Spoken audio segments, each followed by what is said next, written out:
दोस्तों, आज पूरी दुनिया या फिर कहें कि पृथ्वी पर हम इंसानों का ही राज है। हम भले ही शारीरिक रूप से सबसे ताकतवर न हो, लेकिन अपने तेज दिमाग की वजह से आज हम पूरी दुनिया और उसमें रहने वाले सभी जीवों को अपने कंट्रोल में रखते हैं।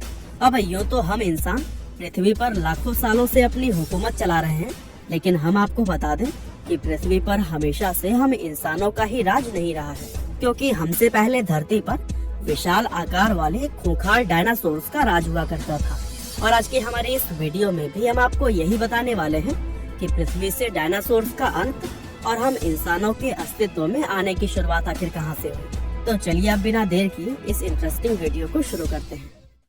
दोस्तों, डायनासोर्स बेहद विशाल आकार के जीव थे जो कि पृथ्वी पर पहली बार आज से लगभग 24 करोड़ 50 लाख साल पहले अस्तित्व में आए थे। ये खूंखार जानवर धरती पर रेंगने वाले जीवों के असल वंशज थे और आपको जानकर काफी हैरानी होगी कि इन्होंने पृथ्वी पर लगभग 18 करोड़ सालों तक राज किया था। उस समय पृथ्वी पर कोई भी जीव या प्राणी ऐसा नहीं था जो कि इनके सामने टिक पाता। लेकिन फिर एक दिन पृथ्वी पर एक ऐसी अनहोनी हुई जिसने धरती से इन दैत्याकार जीवों का नामो निशान तक मिटा दिया। और उस घटना को ठीक तरह से समझने के लिए लगभग 6 करोड़ 60 लाख साल पीछे छलांग लगानी होगी, क्योंकि यही वो समय था जब आसमान डायनासोर्स के ऊपर उनका विनाश बनकर बरसा था। दोस्तों, आज से 6 करोड़ 60 लाख साल पहले धरती का मौसम काफी सुहावना था। हर तरफ हरियाली और बड़े बड़े पेड़ पौधे ही नजर आते थे और पेड़ पौधों से भरे उन जंगलों में विशाल डायनासोर्स का बसेरा होता था।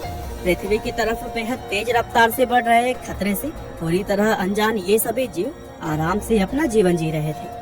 दरअसल 15 किलोमीटर के व्यास वाला एक विशाल एस्टेरॉयड अंतरिक्ष में पृथ्वी की तरफ 22,000 मील प्रति घंटे की रफ्तार से बढ़ रहा था। हमारे पृथ्वी के प्राकृतिक उपग्रह चंद्रमा के बेहद नजदीक से गुजरते हुए यह एस्टेरॉयड धरती के ग्रेविटेशनल फील्ड में प्रवेश कर गया और फिर ग्रेविटेशनल फील्ड में घुसते ही इसकी रफ्तार लगभग 2 गुनी हो गई, जिससे कि ये बेहद तेज रफ्तार से आगे बढ़ते हुए पृथ्वी के वायुमंडल में भी घुस गया और फिर वायुमंडल में घुसते हुए फ्रिक्शन की वजह से ये पत्थर एक विशाल आग के गोले में बदल गया। और बताया जाता है कि इस गोले की चमक इतनी तेज थी कि इसको 800 किलोमीटर दूर से देखने पर ही सभी जानवर सिर्फ एक पल में ही अंधे हो गए थे। इसके बाद से अगले ही पल में एस्टेरॉयड धरती से जा टकराया, जिसमें कि एक बेहद भयंकर विस्फोट हुआ और ये टक्कर इतनी जबरदस्त थी कि इसकी वजह से पृथ्वी के लाखों मैट्रिक टन धातु उसी समय उछलकर अंतरिक्ष में पहुंच गई थी।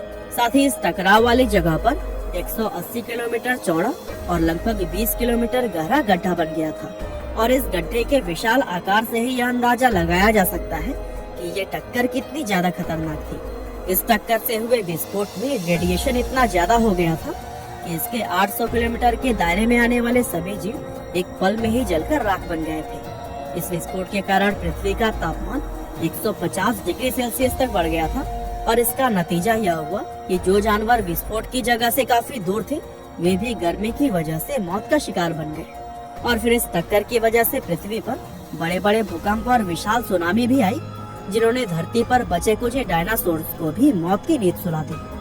हालांकि अभी भी उड़ने वाले जीव, जिनमें कि डायनासोर्स की भी कुछ प्रजातियां शामिल थी, वे इस जमीनी खतरे से बचे हुए थे, लेकिन प्रकृति ने उनके विनाश का भी समय रखा था। दरअसल टकराव की वजह से जो लाखों मैट्रिक टन धातु ऊपर उछलकर अंतरिक्ष में पहुंच गया था, वह विस्फोट के लगभग 40 मिनट के बाद से आग के गोलों के रूप में धरती पर बरसने लगा।